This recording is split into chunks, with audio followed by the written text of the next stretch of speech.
네, 안녕하십니까. 민법 및 민사특별법 강의 계속하겠습니다.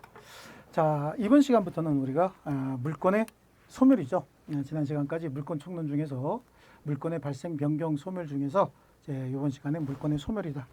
물권의 소멸이라고 하는 건 물권이 없어진다 그런 뜻이잖아요. 가장 먼저 물권은 물건에 대한 권리죠. 그래서 목적물이 멸실한다. 자, 우리 교재는 258페이지입니다. 페이지 258이죠. 목적물이 멸실됐다라고 하면 해당 목적물 위에 존재하는 권리는 다 소멸해야 되는 겁니다. 그래서 목적물이 멸실되면 물권도 당연히 소멸한다라고 하는데, 여기 조금 당연히 소멸한다 해서 조금 더 보면은, 그럼 물권이 절대적으로 소멸하느냐, 절대적으로 무조건 다 소멸하느냐, 상대적으로 소멸하느냐, 이런 문제도 발생할 수는 있죠. 그런데 매매를 통해서 목적물의 소유권이 소멸한다. 그러니까 매도인의 소유권이 매수인에게 넘어가면서 소유권이 소멸한다라고 할 땐 상대적 소멸이에요. 근데 목적물 멸실 중에서 물상 대위가 가능한 경우에, 우리 저당권에서 한번 나올 겁니다. 물상 대위가 가능한 범위 내에서는 이제 절대적 소멸이 아니고 상대적 소멸인 경우도 있다라고 하는 겁니다. 그 다음에 스스로 물건을 포기하는 경우도, 요거는 이제 요거 하나만 그냥 보시면 됩니다. 그리고 다음 페이지 보시면 물건을 포기하는 게 나오죠.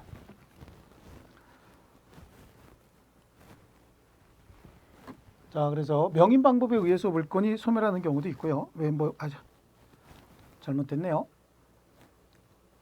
자, 목적물이 멸실하면 물건이 소멸한다라고 하는 거고요. 그 다음에 이제 소멸시효입니다. 소멸시효. 소멸시효는 권리를 행사할 수 있는 자가 권리를 행사하지 아니한 상태에서 장기간이 흘렀다. 소멸시효 개념은 이겁니다. 갑이 권리자고 을이 채무자다, 채권자가 채무자다라고 할 때, 물권자고 또 물권자도 마찬가지죠. 개념 자체는 권리자가 권리를 행사할 수 있음에도 불구하고 권리를 행사하지 않고 일정 기간이 계속이 되면, 그래서 법으로 정한 소멸시효 기간이라고 해요. 이 기간이 지나면 그 권리가 소멸하는 제도를 소멸시효 제도다라고 하는데, 보통 이제 채권은 소멸시효에 걸린다라고 해요. 채권은 그래서 10년짜리도 있고 5년짜리도 있고 3년짜리, 1년짜리 이런 정도 시간이 지나면 채권이 소멸하는데, 물권 중에서는 소유권은 소멸시효 대상이 아니에요. 그 다음에 점유권도 소멸시효 대상이 아니다 라고 얘기합니다. 구체적으로 우리 시험 범위가 아니니까 이 정도 설명하는 겁니다. 그 다음에 제한물권 중에서는 담보물권도 소멸시효 대상이 아니고요. 오직 소멸시효에 걸려서 소멸하는 물권은 용익물권밖에 없습니다. 그래서 용익물권은 소멸시효에 걸린다라고 얘기를 하는데, 용익물권도 세 가지가 있지 않습니까? 그래서 지상권하고 지역권이 있죠. 지상권, 지역권, 그리고 전세권, 이렇게 나눌 수 있는데, 지상권이나 전세권 같은 경우는 약간의 이론의 여지가 있어요. 그래서 그냥 우리 시험에 나오면 용익물권은 소멸시효에 걸린다라고 해서 맞는 지문을 하던가, 아니면 객관식 시험이기 때문에 지역권 가지고 주로 시험에 내죠. 그래서 20년에 소멸시효에 걸린다라고 하는 거예요. 그래서 여기 지금 용익물권을 얘기하고 싶어서 지상권, 지역권, 전세권이다라고 얘기를 하고 있습니다. 그리고 소유권이나 점유권 등은 소멸시효 대상이 아니다라고 하는데, 시험에 나오면 지역권 가지고 저로 나올 것이다, 아니면 이걸 통틀어서 묶어서 뭐라고 나온다고요? 용익물권이다, 이렇게 등장을 할 겁니다. 용익물권. 그래서 이렇게 나올 것이다 라고 하는 거 좀 기억을 하시면 되겠고요. 자, 그 다음에 물권을 포기하는 경우에도 물권을 소멸하죠. 권리자가 자신의 권리를 포기하는 건 자유롭게 포기할 수 있는 겁니다. 그래서 물권을 포기하는 경우에도 또 물권을 소멸하는데, 이 물권의 포기도 여기 있는 소유권이나 점유권을 포기하는 것, 이 소유권이나 점유권을 포기하는 것은 상대방 없는 단독행위예요. 그런데 담보물권이나 용익물권은 제한물권이잖아요. 소유자가 다른 사람에게 나 대신 네가 내 권리를 행사해도 좋아라고 설정해 준 거기 때문에, 그러니까 갑이 소유자고 갑이 을에게 제한물권을 설정을 해줬을 때, 을이 제한물권을 포기하려면 누구에게 해야 되죠? 설정자인 소유자에게 해야 되는 겁니다. 그래서 담보물권이나 용익물권을 포기하는 건 상대방 있는 단독행위다라고 해서 포기는 누구에게 해야 되느냐? 설정자에게 해야 된다라고 얘기를 하는 거죠. 자, 그래, 물권의 포기는 부동산 물권 같은 경우에는 등기 대상이면 이 포기라고 하는 것 자체가 의사표시 법률행위잖아요. 그러니까 포기 플러스 등기를 하거나 점유를 필요로 하는 것은 점유도 포기해야 됩니다. 점유도 같이 포기해야 된다라고 해서 등기는 뭐죠? 말소 등기 얘기하는 겁니다. 말소 등기까지 해야 된다라고 해야 되는 거죠. 그래서 여기 지금 나오고 있는 거고요. 점유를 수반하는 경우에는 점유도 포기해야 된다. 그런 얘기가 지금 같이 나오고 있습니다. 자, 그 다음에 뭐 포기의 한계 이것까지는 우리가 특별히 보실 필요는 없습니다. 자, 그 다음에 이제 우리 가장 물권의 소멸 중에서 가장 중요한 부분이다라고 얘기할 수 있는 혼동이죠. 여기서 혼동이란 말은 말 그대로 굉장히 혼동되는 단어입니다. 이거 자체가요. 그 혼동은 병존할 수 없는 두 가지 이상의 권리가 같은 사람에게 귀속이 됐을 때 그래요. 이거 혼동이라고 얘기를 해요.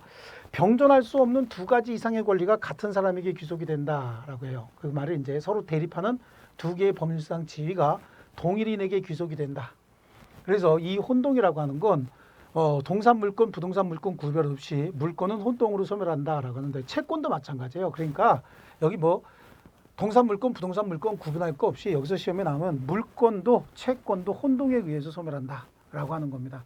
그래서 병존할 수 없는 두 가지 이상의 권리가 같은 사람에게 귀속이 됐다. 예를 들어서 채권과 채무가 동일인에게 귀속이 됐다라고 하는 겁니다. 자, 아버지한테 돈을 빌려줬습니다.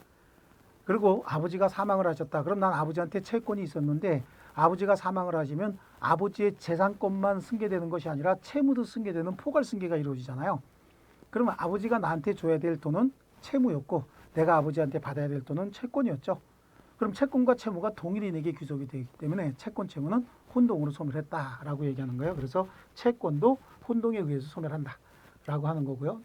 이제 혼동은 주로 나오는 게 채권도 혼동에 의해서 소멸한다. 채권과 채무가 동일인에게 귀속이 되면 채권도 소멸한다라고는 정도만 아시면 되고 나머지는 거의 이제 물권에서 나오는 거죠. 그래서 동일한 물건에 관하여 자, 우리 책 260페이지 한번 펴볼게요. 동일한 물건에 관하여 소유권과 다른 물건이 동일한 사람에게 귀속한 때 다른 물건은 소멸한다. 그러니까 여기서 다른 물건은 제한 물건 얘기하는 거예요. 그러나 그 물건이 제3자 권리의 목적이 된 때는 소멸하지 않는다. 자, 이거 간단하게 제가 설명을 하고 여기 칠판에 있는 내용을 하나 써놓으시고 뒤에 있는 내용 하면서 계속해서 펼쳐보시는 게 좋겠습니다. 자, 여기다가 한번 기술해 볼까요? 그러면 원칙을 한번 설명을 드릴게요. 여기다가요. 원칙은 이렇게 법률관계가 형성이 될 때 먼저 1번 갑이 소유자인 상태입니다. 그 다음에 두 번째 을이 저당권이나 또는 전세권도 마찬가지고요. 지상권 가장 많이 예를 드는 게 요거 세 개니까 요걸 들어놓은 거지 모든 제한 물건이 다 해당할 수 있습니다. 그 다음에 요번에는 병이 이 물건의 소유권을 취득했다라고 하는 겁니다. 아, 병이라고 그러면 안 되겠군요. 을이라고 해야 되겠군요. 그래서 동일인에게 귀속이 돼야 되니까 을이 이 물건의 소유권을 취득을 했다라고 한다면 갑의 소유권은 당연히 소멸해야 되죠. 을에게 소유권 이전 등기를 해줬으니까요. 그래요. 근데 여기 보니까 을이 가지고 있는 자기 소유물에다가 이 그림을 보면은요. 을은 자기 소유물은 지금 사용, 수익, 처분권 등이 다 들어가 있는데 지금 을이 소유권을 취득했다는 얘기는 이걸 다 취득했다라고 하는데 먼저 뭐 먼저 취득한 거죠? 사용 수익권을 취득했던가 아니면 처분권을 취득했는데 그러니까 이거는 용익물권이 될 테고 요거는 담보물권이 될 겁니다. 소유권이라고 하는 건 용익물권과 담보물권을 모두 포괄하고 있는 권리 아닙니까? 그러니까 여기서 저당권이 됐든 전세권이 됐든 지상권이 지상권이 주로 많이 나온다 그랬죠. 다른 물권도 나와요. 지상권이 됐든 이런 권리는 소유권 안에 다 들어가는 겁니다. 그래서 이거는 보존할 가치가 없기 때문에 혼동으로 소멸했다라고 보는 겁니다. 이게 원칙인 거예요. 그래서 여기 지금 나와 있는 게 소유권과 다른 물건이 동일인에게 귀속한 때 다른 물건 할 때 이 다른 물건은 용익물권을 얘기하는 거죠. 또 담보물권도 마찬가지고요. 그래서 한마디로 뭐 제한물권이다라고 하는데 그러나 그 물건이 제3자 권리의 목적이 된 때는 소멸하지 않는다. 자, 이 말의 의미는 이거의 예외인 거죠. 예외로서 이번에는 이제 한 사람이 더 등장한다고 볼게요. 이거는 제3자 권리의 목적이 된다라고 하면 주로 전세권하고 지상권이 문제가 되는 거거든요. 그래서 갑이 소유자인 상태에서 을이 두 번째 을이 여기에 전세권이나 지상권을 취득을 했는데 이 전세권이나 지상권을 목적으로 병이 저당권을 가지고 있다. 저당권은 소유권 우회만 성립하는 것이 아니라 전세권이나 지상권 우회도 성립하게 되는 거거든요. 그래서 저당권을 갖게 됐고, 그 다음에 그 이후에 을이 세 번째, 을이 이 소유권을 취득하게 됐다라고 하는 거야. 갑으로부터 소유권을 취득했으면 여기 이제 지워졌겠죠. 지워졌는데 여기 지금 2-1번 2의 1 요것만 빼고 나면 이거하고 다를 게 하나도 없잖아요. 그런데 만약에 이걸 혼동으로 소멸시켜 버리면 병의 저당권, 이 병의 저당권은 여기 있는 전세권이나 지상권을 목적으로 하고 있는 거거든요. 그런데 이게 소멸시키면 병의 권리가 소멸하게 되는 거죠. 병에게 불이익을 주는 게 되는 거죠. 그러다 보니까 병의 권리를 침해할 가능성이 있다. 그 말이 뭐죠? 물건이 제3자 권리의 목적이 됐다. 이렇게 얘기를 하는 거죠. 이때는 소멸하지 않는다라고 하는 겁니다. 자, 이런 것도 있고요. 이론상 우리 거기에 그래서 260페이지에 그렇게 나와 있죠. 근데 이제 260페이지의 원칙이 이게 지금 밑에 보면 설명이 이걸 얘기하는 거고, 예외 소멸하지 않는 경우다라고 하는 게 뭡니까? 이걸 지금 얘기하고 있는 거예요. 그런데 요 이론이 확장이 된다라고 하는 거, 여기 지금 책에 있는 설명도 대단히 잘 돼 있지만 요 설명이 조금 더 낫습니다. 사례를 들어두는 게 훨씬 나아요. 요거는 법조문 그대로 나오든가 아니면 사례 자체로 나오기 때문에 이렇게 해서 한번 정리하겠습니다. 먼저 갑이 소유자였다가, 두 번째 이번에는 을이 저당권을 가지고 있었고, 세 번째 병이 저당권을 가진 거죠.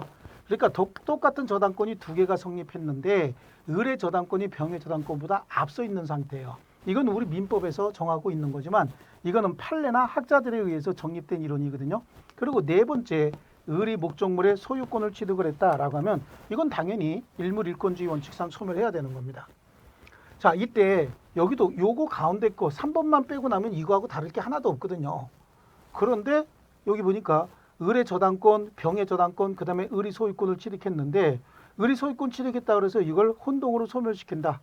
그럼 그 다음에 병이 저당권을 실행을 했을 때 오히려 을에게 손해가 생기죠. 그래서 이때는 을 자신의 권리를 보호하기 위해서 혼동으로 소멸시키지 않습니다. 그래서 이게 원칙인 것이고, 요거는 예외적으로 혼동했지만 소멸하지 않는 경우를 지금 이야기하고 있는 겁니다. 그래서 191조 1항 단서의 확장이다라고 하는 겁니다. 그래서 그 밑에 두 번째 줄 통솔은 이를 확대해서 본인 또는 제3자 이익을 위해서 존속시킬 필요가 있을 때도 동일하게 해석한다. 그래서 본인의 이익을 위해서 스스로의 저당권을 소멸시켜서는 안 되는 거죠. 이 상태에서 경매가 실행이 되면 을이 먼저 배당받고 남는 부분을 병이 배당을 받도록 되어 있습니다. 그래서 이때는 혼동으로 소멸하지 않는다라고 하는 거고요. 이러한 법리는, 자, 오른쪽 페이지로 가시면요. 이러한 법리는 제한물권과 그 제한물권을 목적으로 하는 다른 권리와 혼동에도 그대로 준용이 된다라고 얘기를 하는데요. 이거는 말이 어렵지 사례는 이거하고 완전히 똑같습니다. 사례는 이거하고 완전히 똑같은 게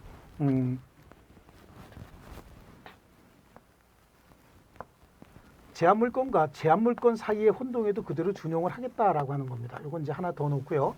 먼저 여기에 갑이 소유자다라고 한번 가정을 한번 해보겠습니다. 갑이 소유자고, 두 번째 을이 전세권자나 또는 지상권자다라고 한번 해볼게요.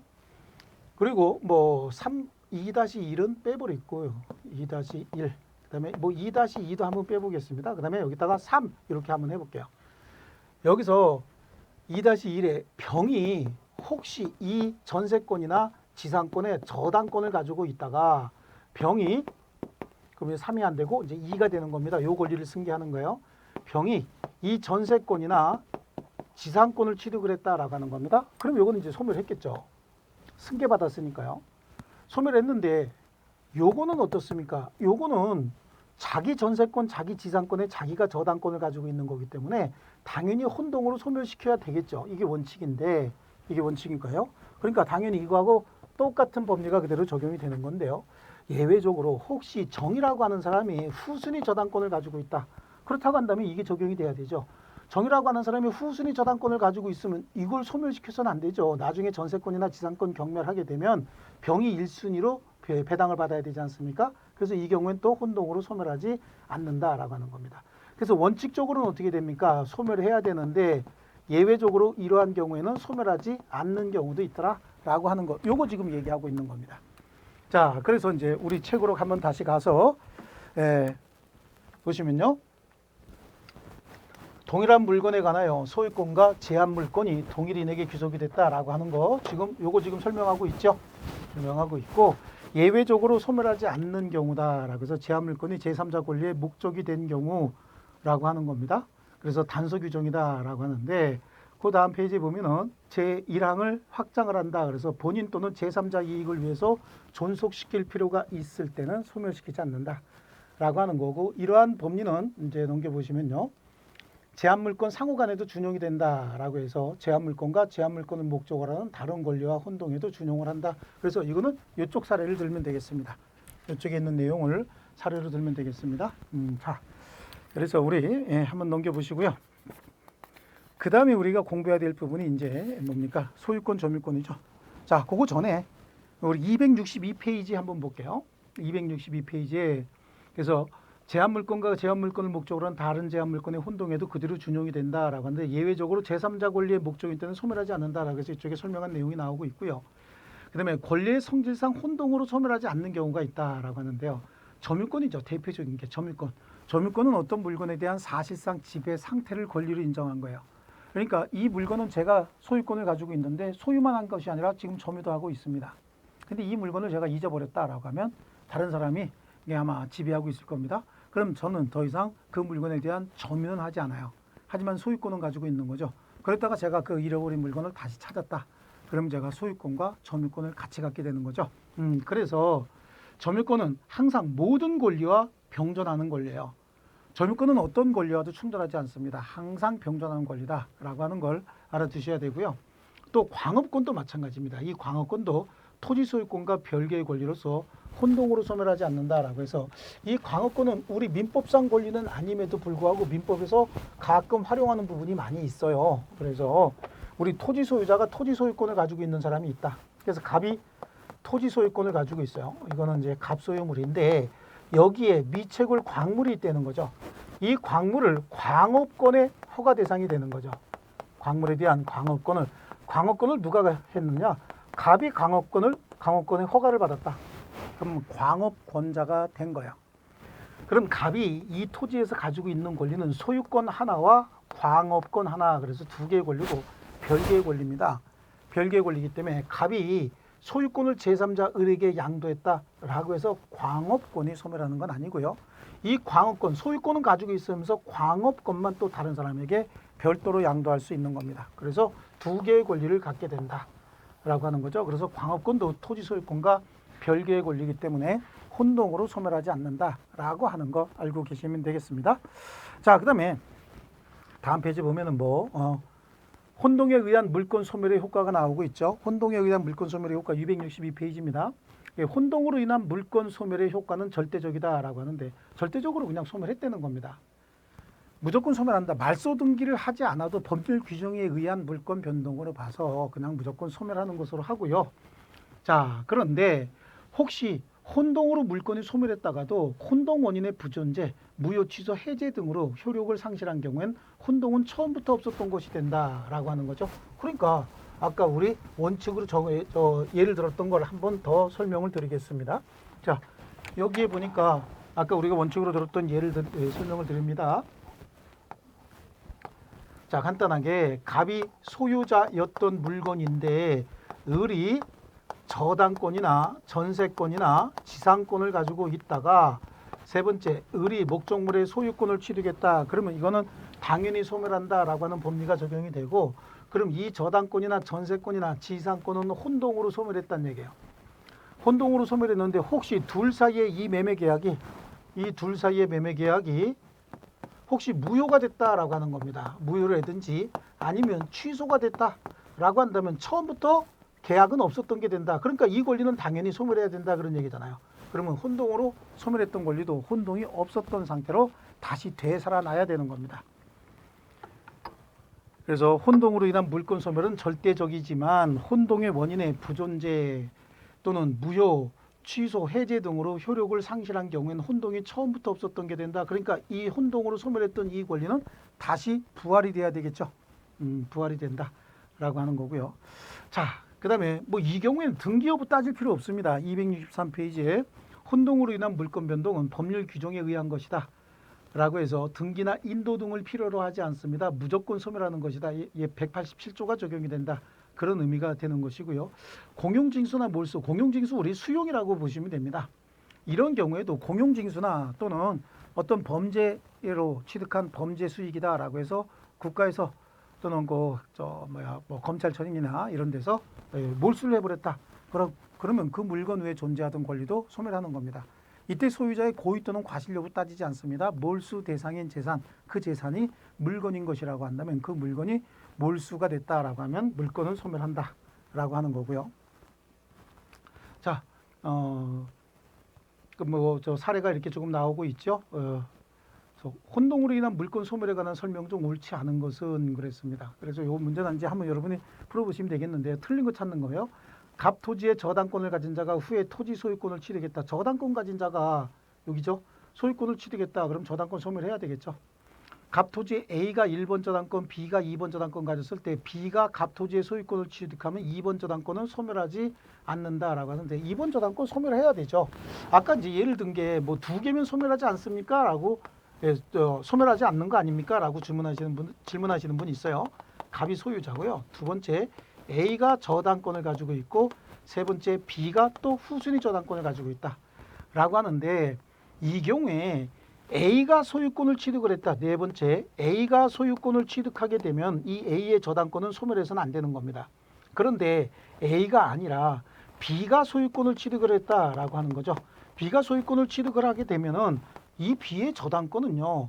경매 실행으로 A의 저당권이 먼저 배당받고 B가 저당권으로 배당을 받든 소유권으로 배당을 받든 아무런 차이가 없죠. 그러니까 이때는 B의 이 저당권은 혼동으로 소멸시켜 놓은 겁니다. 보존할 가치가 없다라고 하는 거죠. 그 다음에 3번에 갑 토지의 지상권자가 동시에 지상권 외에 저당권을 취득하면 그렇죠. 저당권은 혼동으로 소멸한다라고 하는 거죠. 그래서 우리 제한물권 상호간에도 준용한다라고 예를 들어 드린 거고요. 갑 토지의 지상권자가 상속으로 소유권을 취득했대요. 그 지상권이 타인의 저당권이 목적이 됐을 때는 혼동으로 소멸하지 않는다라고 하는 겁니다. 그렇죠. 타인의 저당권 보호를 목적으로 매매가 됐든 뭐가 됐든 똑같습니다. 지역권자가 승역지 소유권을 취득한 경우에 지역권은 그렇잖아요. 저희 제한물권은 다 혼동으로 소멸해야 된다라고 하는 겁니다. 그래서 여기까지가 이제 문제가 되고요. 여기까지가 물권 총론이었다라고 한다면 우리 다음 시간서부터는 물권 강론, 그래서 기본 물권인 소유권과 점유권을 공부하겠습니다. 그래서 점유권 먼저 공부를 하고 그 다음에 이제 소유권으로 들어가는데 점유권이라고 하는 건 어떤 물건에 대한 사실상 지배 상태, 요걸 권리로 인정한 거예요. 그래서 점유권은 개념상 정리가 개념의 어떤 그 추상적인 개념의 정리를 잘 해 두셔야만 이해하기가 좀 쉽습니다. 자, 그러면 다음 시간에 점유권 시간에 다시 뵙겠습니다. 자, 수고하셨습니다.